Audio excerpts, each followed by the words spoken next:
नमस्कार, हमारी खास पेशकश आप देख रहे हैं। आपके साथ मैं हूं कंचन डोगरा नेगी। गैंगस्टर और बदमाश, इन दोनों के बारे में आपने कई बार सुना होगा, कई खबरें देखी होंगी, लेकिन आज जो हम आपको तस्वीर दिखाने जा रहे हैं वो अपने आप में सिर्फ फिल्मों से ही धारावाहिकों तक पहुंची हुई कहानियां हैं। आपने फिल्मों में या फिर टीवी सीरियल्स में देखी होगी। मामला दिल्ली का है, जहां पर एक लेडी गैंगस्टर ने बीच बाजार ऐसी गोलियां चलाई कि देखने वालों के होश उड़ गए। यकीन मानिए, तस्वीरें जब आप देखेंगे, देखने के बाद आप भी हैरान हो जाएंगे। देखिए।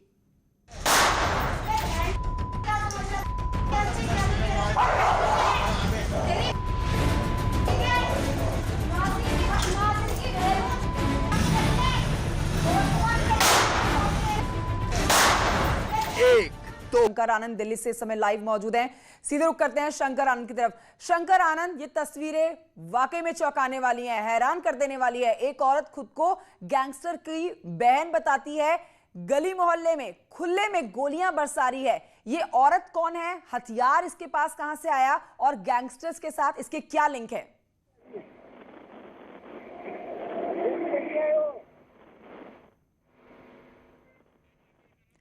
शंकर आनंद, आवाज पहुंच रही है आप तक मेरी? जी शंकर, ये महिला कौन है जिसके हाथ में हथियार है, अपने आप को गैंगस्टर की बहन बता रही है, खुले में गोलियां बरसा रही है? कौन है ये औरत? देखिए, इस लेडी का नाम जो है नुसरत बताया जा रहा है। और नुसरत जो है, अब ये जाफराबाद इलाके में ही जो बांगड़ इलाका है, चौहान बांगड़ इलाका है, वहीं पे उसी इलाके में रहती है, गली नंबर 4 में। और ये पिछले कुछ समय से लगातार उस इलाके में डर और खौफ का जो एक माहौल है वो बनाना चाहती थी। और इसके लिए वो लगातार उस इलाके में इसी तरह की गाली गलौज करना और किसी को भी जान से मारने की धमकी देना, इस तरह के जो अक्सर जो डराने धमकाने का जो काम है वो पहले भी करती रही है। और इस मामले में जो पुलिस की टीम है, उन्होंने एक टीम का गठन करने के बाद नुसरत को गिरफ्तार कर लिया है। और गिरफ्तार करने के बाद इस मामले में उससे जुड़े हुए जो गैंगस्टर हैं उसके बारे में पूछताछ कर रही है। वाकई में शंकर आनंद, चौंकाने वाली बात है। डराने धमकाने के लिए इस औरत ने बंदूक निकाल ली। बदला लेना होता तो किसी की जान ही ले लेती। शुक्रिया आपका जानकारी के लिए।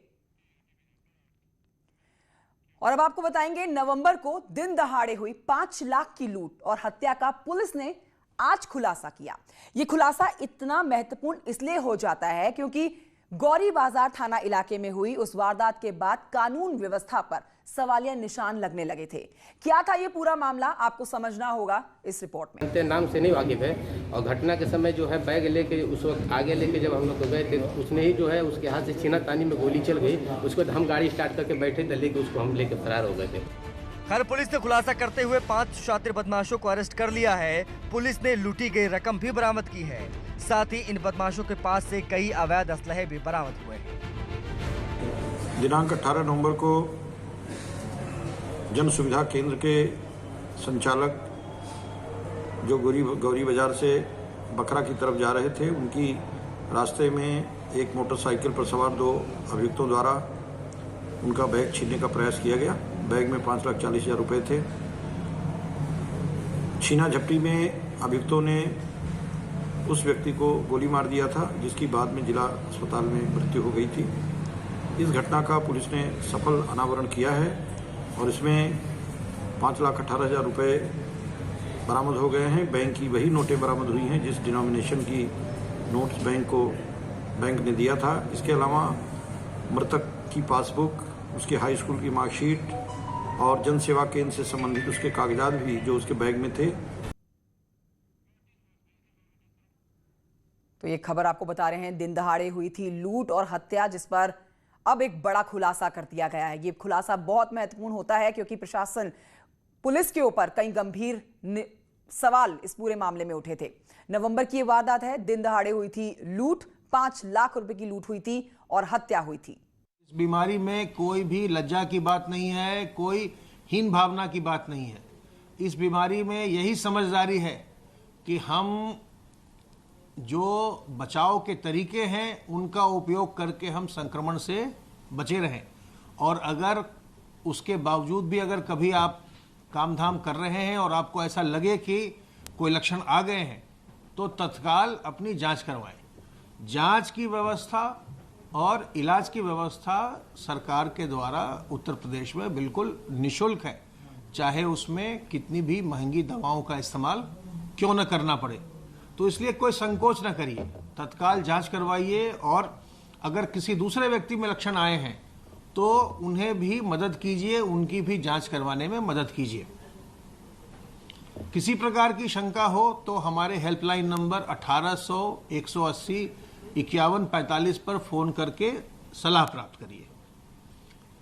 आज माननीय प्रधानमंत्री जी ने 8 राज्यों की समीक्षा की थी, जहां की स्थिति कुछ खराब हो रही है या जहां केसेस बहुत ज़्यादा बढ़ रहे हैं। सौभाग्यवश उनमें उत्तर प्रदेश नहीं था और ये संभव हो सका है आप लोगों के सहयोग के कारण। आपने जो सहयोग किया है, जो आपने सावधानी बरती है, जो आपने इस बात का ध्यान रखा है कि प्रदेश में संक्रमण न बढ़े, इसका ये परिणाम रहा है कि हमारे प्रदेश में संक्रमण अभी भी नियंत्रित है, जबकि हम देख रहे हैं कि दुनिया के कई देशों में बहुत तेज उछाल आ रहा है और देश के भी कुछ प्रांतों में उछाल आ रहा है। हमारी जो पॉजिटिविटी रही है वो मई के महीने तक, जब मार्च में संक्रमण पहले आया था तो मई के महीने तक का अगर हम देखें तो हमारी पॉजिटिविटी रेट 3.3% थी। जून में हमारी पॉजिटिविटी रेट 4% थी। जुलाई में ये बढ़कर के 4.2% हो गई। अगस्त में हमारी पॉजिटिविटी रेट बढ़कर के 4.6% हुई। फिर सितंबर में हमारी पॉजिटिविटी रेट घटकर के 4% हुई। अक्टूबर में हमारी पॉजिटिविटी रेट 1.9% रही है और नवंबर के महीने में अभी तक अर्थात 23 नवंबर तक हमारी पॉजिटिविटी रेट 1.6% है। तो इस प्रकार से प्रदेश में संक्रमण अभी नियंत्रित है।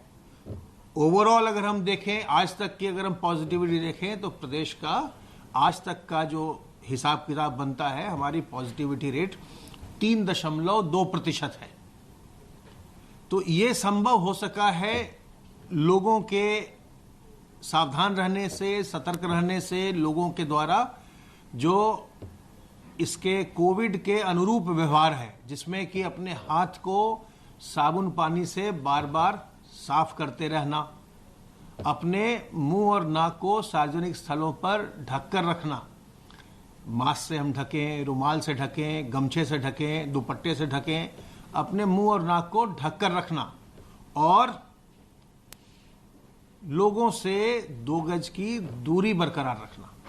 विशेष करके इस बात का ध्यान रखिए कि अभी जो शादी विवाह का समय आ रहा है और बहुत सारी शादियां होंगी, इसमें जो संख्या है उसको राज्य सरकार के द्वारा सीमित कर दिया गया है, कितने लोग उसमें भाग लेंगे। अगर बंद कमरा है, हॉल है, तो उसमें 100 से ज़्यादा भाग नहीं लेंगे एक समय में, और अगर खुला मैदान है तो उसकी जो कैपेसिटी है उसके 40% से अधिक लोग नहीं हो सकते। तो इसका विशेष ध्यान रखिएगा, इससे संक्रमण को रोकने में सहायता मिलेगी। ये लोगों के जन स्वास्थ्य के, लोक स्वास्थ्य के हित में ये पाबंदियां लगाई जा रही हैं। और आपसे मेरा ये विशेष अनुरोध है कि अपने बुजुर्गों को इन वैवाहिक समारोहों में लेकर मत जाइएगा। तो वाकई में उत्तर प्रदेश के मुख्यमंत्री योगी आदित्यनाथ की तारीफ करनी होगी कि बढ़ते हुए संक्रमण की वजह से जहां एक तरफ छोटे राज्य जो हैं वहां पर कोरोना का संक्रमण तेजी से बढ़ रहा है, तो वहीं दूसरी तरफ देश का सबसे बड़ा राज्य होने के बाद भी कोरोना का संक्रमण यहां पर उतना खराब नहीं है, उतना तेजी से नहीं फैल रहा जितना और छोटे राज्यों में फैल रहा है। एक छोटे से ब्रेक के लिए यहां पर रुकना होगा, जल्द लौटेंगे।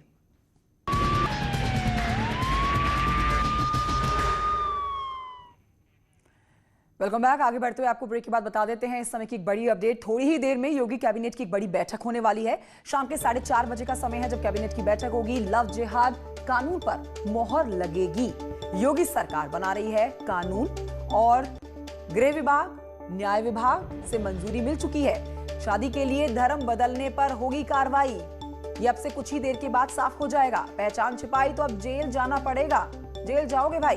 लव जिहाद पर कानून कितना कारगर होगा? सूत्रों के हवाले से जो खबर आ रही है उसके मुताबिक उत्तर प्रदेश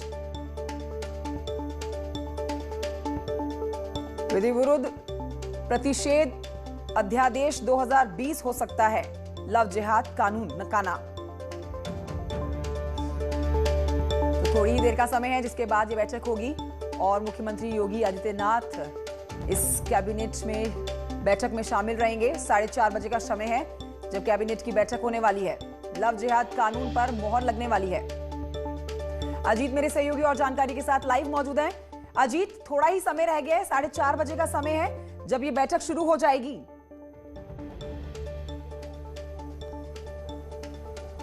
देखिए बिल्कुल कंचन, 4:30 बजे कैबिनेट की बैठक है। इसमें 20 प्रस्तावों पर मोहर लगनी, जिसमें सबसे बड़ा प्रस्ताव है लव जिहाद। हालांकि लव जिहाद नाम का उसमें जिक्र नहीं है, अलग से एक जो अध्यादेश लाया जा रहा है, लेकिन लव जिहाद के लिए लाया जा रहा है, जिसमें बाकायदा 1 साल से 10 साल तक की सजा है। शादी के नाम पर धर्म परिवर्तन नहीं हो सकता, धर्म परिवर्तन के नाम पर शादी नहीं हो सकती। सामूहिक तौर पर अगर कोई धर्म परिवर्तन कराता है तो 10 साल की सजा है। कोई संगठन है तो उसकी मान्यता रद्द कर दी जाएगी। ऐसे बहुत सारे प्रावधान इसमें बाकायदा रखे गए हैं और ये स्टेट लॉ कमीशन की तरफ से रिपोर्ट भेजी गई। सुबह जब हम जस्टिस आदित्यनाथ मित्तल जिन्होंने रिपोर्ट तैयार की उनसे बात करें तो उनका साफ तौर पर कहना था, और डिप्टी सीएम केशव मौर्य ने भी कहा कि कैबिनेट से जल्द ही आपके सामने होगा और एक बृहद कानून हम लेकर आ रहे हैं जिससे अब आने वाले समय में कोई साजिश धर्म परिवर्तन के नाम पर नहीं कर पाएगा, खिलवाड़ नहीं कर पाएगा। तो थोड़ी देर बाद ये जो है कई सारे मंत्री वीडियो कॉन्फ्रेंसिंग के जरिए जुड़ेंगे कंचन, और ये लव जिहाद पर अंतिम मोहर उत्तर प्रदेश सरकार की कैबिनेट की तरफ से लग जाएगा। जी अजीत, बहुत ही थोड़ा सा समय रह गया, लेकिन अजीत एक बार आपसे समझना चाहूंगी कि लव जिहाद कानून जिस पर अब से कुछ ही देर के बाद जो मोहर लगने वाली है उस पर किन किन महत्वपूर्ण बिंदुओं पर चर्चा होनी संभव है, क्योंकि मुख्यमंत्री योगी आदित्यनाथ बहुत ही ज्यादा गंभीर हैं इस विषय के ऊपर और लव जिहाद कानून सीधे तौर पर एक बड़ा मैसेज जाने वाला है कि किसी भी तरीके से धर्म को लेकर राजनीति नहीं होनी चाहिए, धर्म को लेकर हाथापाई और पूरे एक गलत मैसेज नहीं जाना चाहिए सोसाइटी में। तो किन महत्वपूर्ण बिंदुओं पर चर्चा होनी संभव है? देखिए बिल्कुल उत्तर प्रदेश की निर्यात नीति के साथ साथ कई महत्वपूर्ण बिंदु, लेकिन सबसे बड़ा इशू लव जिहाद है, क्योंकि इसको लेकर आपने देखा बागपत में, मेरठ में, कानपुर में, आगरा में हर जगह लव जिहाद के मामले आ रहे थे। लिहाजा इसको लेकर सरकार गंभीर है और वह वो कानून बनाने जा रहे हैं। तो ये जो एक अलग से लेसन ला रहे हैं लव जिहाद के नाम पर, हालांकि वो अध्यादेश के नाम से 2020 के नाम से कानून बनाया जाएगा जिसमें इन सारी चीज़ों का जिक्र होगा। तो बहुत सारे इशूज हैं जिस पर अब से थोड़ी देर बाद जब कैबिनेट होगी उसके बाद अंतिम मोहर लग जाएगी और सरकार की तरफ से बाकायदा प्रश्न नोट जारी किया जाएगा। कंचन, ठीक है, कौन कौन इस बैठक में शामिल होने वाला है? क्योंकि कैबिनेट की जो अहम बैठक होने वाली है वीडियो कॉन्फ्रेंसिंग के जरिए, इसमें गृह विभाग, न्याय विभाग की तरफ से मंजूरी मिल चुकी है। तो अब से जो थोड़ी देर के बाद बैठक होने वाली है उसमें कौन किन विभागों की तरफ से और लोग जुटेंगे? देखिए बिल्कुल मुख्यमंत्री और सरकार के दोनों डिप्टी सीएम, वित्त मंत्री सुरेश खन्ना, उत्तर प्रदेश के मुख्य सचिव, प्रमुख सचिव गृह, प्रमुख सचिव मुख्यमंत्री, यही मुख्यमंत्री आवास पर होते हैं। बाकी सारे जो मंत्री हैं वो वीडियो कॉन्फ्रेंसिंग के जरिए जुड़ते हैं और अपने अपने जो प्रस्ताव हैं, जो एजेंडा गया उस पर बिंदुवार चर्चा होगी और चर्चा के बाद फिर फाइनल डिसीजन मुख्यमंत्री का होगा और उस पर फिर अंतिम मोहर लग जाती है कैबिनेट की। तो ये लगभग 1 से सवा घंटे का वक्त लगेगा। तो लगभग जो 4:30 बजे मीटिंग शुरू होगी, लगभग 6 बजे के आसपास खत्म होगी। कंचन, ठीक है, लव जिहाद एक ऐसा मसला है अजीत जिस पर कांग्रेस अपना स्टैंड पूरी तरह से नहीं रखती है। कांग्रेस कहती है लव जिहाद जैसी कोई बात ही नहीं है, ये तो बीजेपी की तरफ से, संघ की तरफ से दिया गया एक शब्द है। इस पर कांग्रेस अपनी पूरी तरह से नाराजगी पहले भी दिखा चुकी है, लेकिन अब यूपी जो देश का सबसे बड़ा राज्य है जहां पर ये कानून बन जाएगा और इसके बाद सख्ती भी देखी जाएगी, तो कांग्रेस की तरफ से भी हम देख सकते हैं कि आगे सीधे तौर पर नाराजगी इसके ऊपर देखी जाएगी।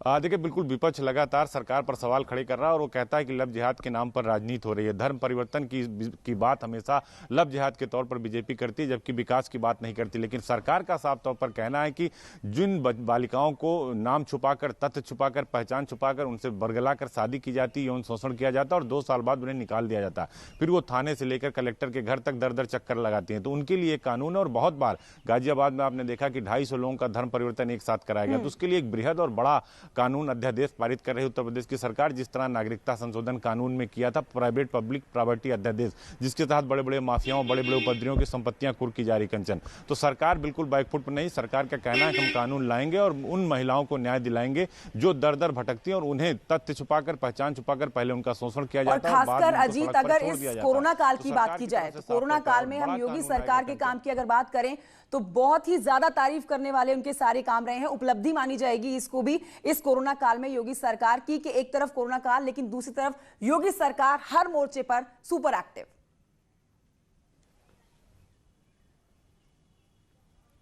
देखिए बिल्कुल कंचन, प्रधानमंत्री ने भी आज जब वीडियो कॉन्फ्रेंसिंग की थी, मुख्यमंत्री योगी आदित्यनाथ से बात की थी, तो उत्तर प्रदेश में कोरोना पर किए गए कार्यों पर संतुष्टि जाहिर की और बाकायदा सरकार की तारीफ की। और WHO ने भी कहा कि जो यूपी मॉडल है कोरोना से लड़ने की, वो बिल्कुल नजीर है और उसको सबको अपनाना चाहिए। बाकायदा WHO और केंद्र सरकार की टीम ने भी यूपी में भ्रमण किया और कोल्ड चैन, यूपी के सभी 75 जिलों में कोल्ड चैन बनाया जा रहा है। सरकार की तरफ से बजट भी रिलीज कर दिया कि वैक्सीन जैसे आए 24 करोड़ लोगों तक कैसे पहुंचे, इसकी सुविधा, इसकी जो तैयारी सरकार ने पहले ही कर ली है। तो लिहाजा कोविड के दौरान और कोविड के पहले और कोविड के बाद योगी सरकार लगातार काम करे, जिसकी वजह से प्रधानमंत्री से लेकर WHO सभी योगी सरकार की तारीफ कर रहे हैं। शुक्रिया आपका अजीत, जानकारी के लिए। आप नजर बनाए रखिए।